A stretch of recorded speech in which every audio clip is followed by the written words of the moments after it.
I really don't have that many original characters, do I?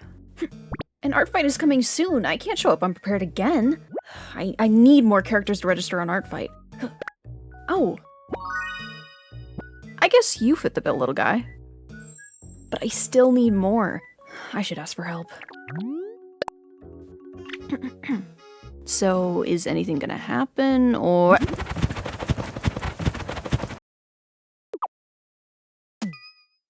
We all know that last year was my first art fight, and I had a bit of a struggle with it. I mean, ugh, look at this old ref sheet.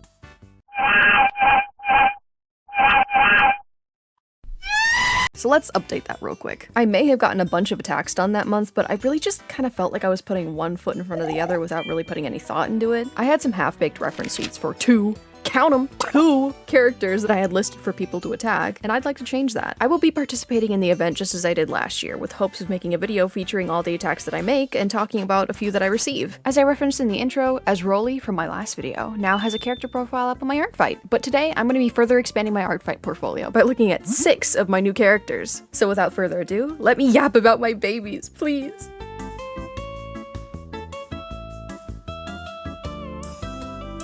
For a little bit of history when it comes to my OC making abilities, in the past I have had OCs. I even had a full cast of characters that I was starting to develop a comic for. It was a half and half story with a supernatural world, with the other side of it being a slice of life school scene. And I loved those characters so much. They had personality and they had their relationships, but the world building was just so half-baked that the characters themselves started to feel boring. If there isn't anything to the world, then your characters have nothing to stand on. So I want to try to make characters and stories that have a world that supports them, and who they are. People are built off of the things that surround them, so it only makes sense to put as much effort into the world building as you do the characters. I will say that I do like to give myself a little bit of grace though when it comes to that past story, because I was literally like 14 when I came up with them, so definitely not a fully developed star yet.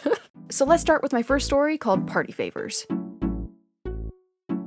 The story of these two characters is made to be told through an art form of game design. I've been getting into games a lot recently in this past year, and I have loved getting to know the characters and the story through conquering the worlds themselves. These two characters are not supposed to have all that much personality because they're not even really supposed to be alive in the first place, and with that in mind, I think that the story is best told when you are able to carry out the actions of the main characters. It doesn't really make much sense to have a comic or a show where the main character has 0 personality. These two characters were made keeping in mind that the ability to choose which one you wanted to play as was in the beginning of this hypothetical game, a blue dog or a red cat. I started to think that maybe in actual gameplay there would be more customization options, meaning more colors, but you know, for now we're just keeping it simple. I hope in the future to make a more in-depth video about the characters and the world that I have in mind for this game, but for now you just get a little peek of their design. As you can tell, they are super inspired by the helium balloons that you would get at the dollar store. I remember that sometimes there were some oddly shaped ones, or even ones that had multiple balloons that were attached to each other, kind of tied together in a way. So I took that thought and I said the connected balloons could be limbs or tails or even ears in the dog's case. One thing that I really liked about them is the shading. No one talks about how fun it is to shade shiny balloons. Like, hello?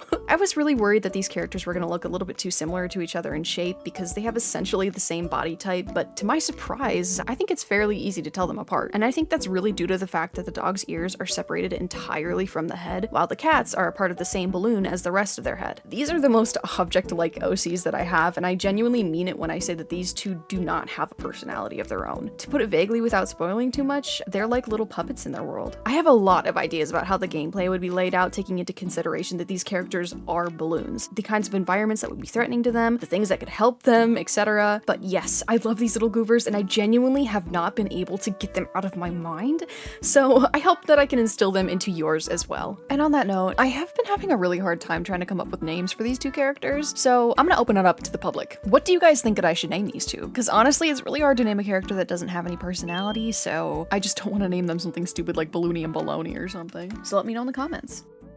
Earlier I talked about how important it is to have a world go along with your designs, so I'm going to give a brief description of the world for my story, clockwise. Thousands of years ago, a star's life was ended prematurely, and the explosion was cataclysmic. Bits of asteroid and other debris touched by the star became so hot that they crystallized and were imbued with almost radioactive-like magic. These crystals then crashed into multiple planets, meaning that magic was imbued into habitats that had never tasted that kind of wonder, and our story takes place on one of those planets. This planet is separated into 2 parts, the outer world and the inner world, although they were not always separate. That unexplainable power of light pierced this planet and separated the first layer of crust from the rest of it. The impact hit the planet so hard that it changed the entire directional orbit of it, making it now rotate clockwise. The gravitational pull keeps the outer layer still orbiting the planet and is still completely habitable. This outer layer is now referred to as the outer world, and the layer inside is now called the inner world. Most of the life on the planet was killed off by the initial impact, but some sentient species lived, and through evolution, and honestly some mutation from the star, the planet's inhabitants started to experience a shift in their genetic structure, taking on features of other living beings and the environment around them. But the story I'm writing takes place years and years after the initial impact, to where both the inner world and the outer world have their own societies. The inner world is luscious and green due to the mass amounts of shade that the outer world casts on it, and the outer world is dry and barren given how much closer it is now to the planet's sun. And as it always goes when there are two different levels of society, there's something called classism. Yay! Woo! Due to the lack of resources compared to the inner world, the outer world inhabitants tend to be lower class. While these crystals that crashed into this planet are treated as hazardous and radioactive material, they are still used as a power source for the entire planet. Essentially, the magic in these crystals has become the equivalent of electricity in this world, while also providing some magical side effects that can be taken advantage of by the beings on this planet. That being said, only in the last century has the use of them been regulated for the public. The inhabitants of this planet, whether inner or outer world, rely on these crystals to power their societies. Bottom line, the crystals are a resource, and they are not being distributed evenly. But yeah, that's a little bit of a summary of the setting of the world that I've been trying to come up with, but what about the people and the specific characters inside of it? Now I finally get to yap about my babies, oh my god! Let's start with my main character, Sylvan. Sylvan is from the inner world. He is a rule follower and holds a strong belief in the system. He's employed as a member of the research and development team for technological advancement regarding power usage of the crystals. They handle the things like proper distribution of the crystals to towns and communities of this planet, trying to make sure that people get their needed amount of energy supply. Sylvan's ancestors had genetic mutations that altered their family line to have deer features. When it comes to Sylvan's character design, I wanted to make sure that I use a lot of earthy tones. When it comes to outfit design, a lot of the time you can tell what a character's personality is off of the clothing that they wear. If they wear bright colors, they could be bubbly. If they wore all black, they could be moody and grumpy. But whenever I see someone in more earthy tones, I kind of perceive them to be more studious and serious in nature. They are sporting baggy pants with a belt that has a draping part in the middle. On the buckle of that belt is Sylvan's very own crystal. They use its magic and energy properties to help them through their work and daily life. They also wear this like silly long sleeve I mean, there really isn't any shirt part of it, it's just the sleeves. It's just fashion, okay? Sylvan's just cool like that.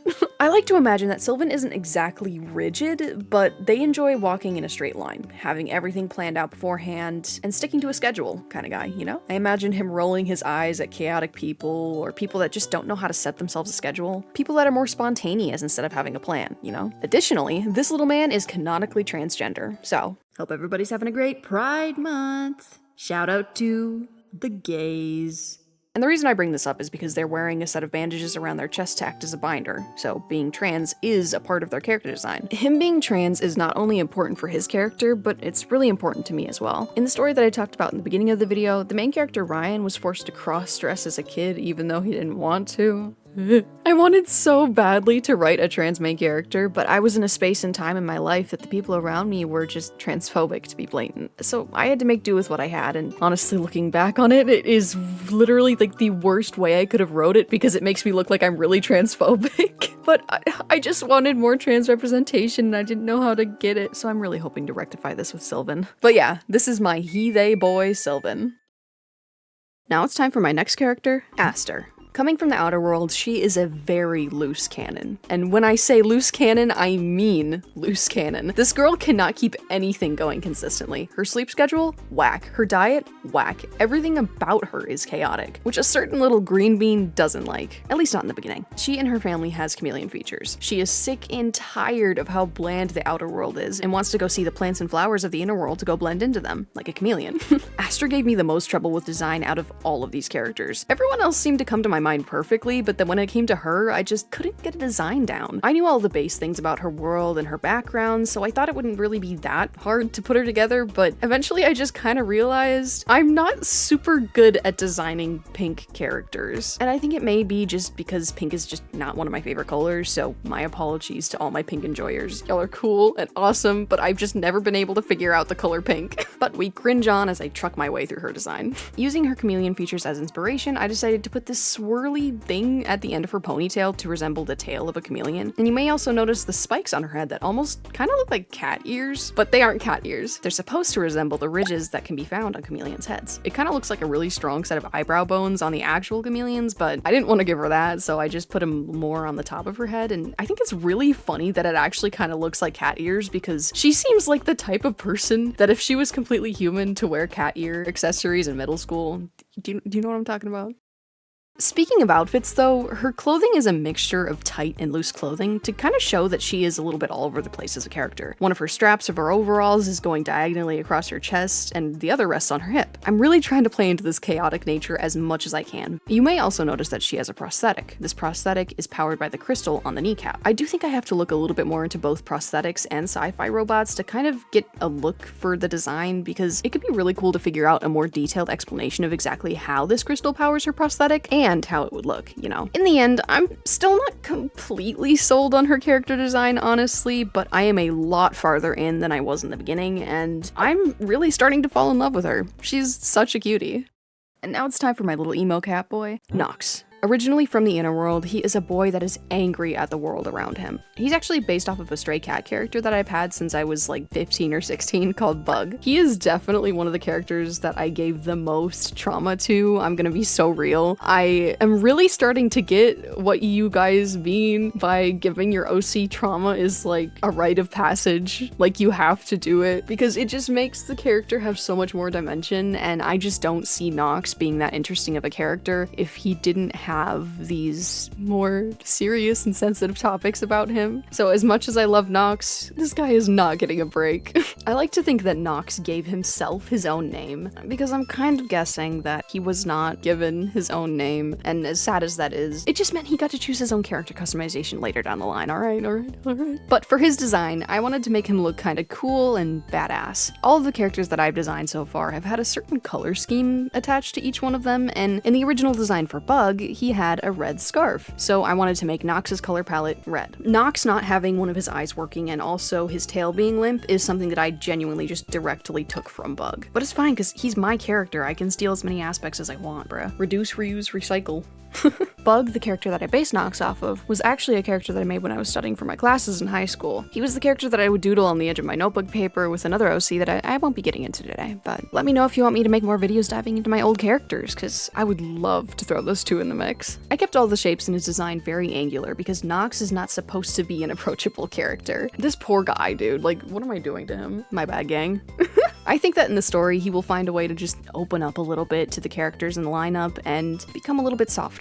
But yeah, this is my boy Nox. He is genuinely so special to me because I based him off of a character that I've had since like I was 15 or 16, so I really, really love him. Last but most certainly not least is Uli.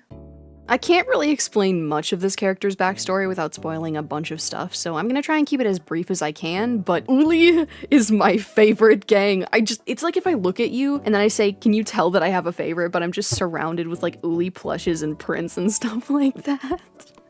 But she is an alien from outer space. She was sent from far away, but can't really remember much. Uli is similar in appearance to people on this planet that have taken on a more aquatic genetic structure, so people don't even really notice that she is an alien. Her hair being such a vibrant blue with such a jelly-like structure makes others believe that she is of the jellyfish genetic mutation, and I named her Uli because of her hair. It's very similar in hue to a precious stone called lapis lazuli, or lapis lazuli, depending on how you pronounce it. And in most cases where this stone is referenced for a character name, usually they're just called lapis, so I thought it would be kind of fun to take from lazuli, so I named her Uli. I think it's a really pretty name and it's slightly cutesy. And most importantly, it almost gives a hint of alien vibes. Technically, her alien species does not recognize gender as a concept, but I call her a girl because, like, she's my girly pop, you know? Like, it's just a feeling, so. She seems spacey, and it's not just because she's an alien. From an outside perspective, she zones out a lot and doesn't really say much. She is super tall, like, so given that, her pretty appearance, and her quiet nature, she's seen almost like a gentle giant. But don't let her fool you. She's cunning. Once she figures out what she needs to do, she'll stop at nothing to get to that point, almost as if it's the only thing she knows. She's supposed to be a little bit creepy. Someone who is familiar and looks so close to those who are already inhabiting this planet, but is just slightly off, almost otherworldly. But for her character design, I wanted to give her an outfit that screamed girly. I took a lot of inspiration from outfits for the 2000s that would have pants underneath the dresses. I even made the skirt part of the dress transparent to play a little bit more into the fact that she kind of looks a lot like a jellyfish. You may also notice that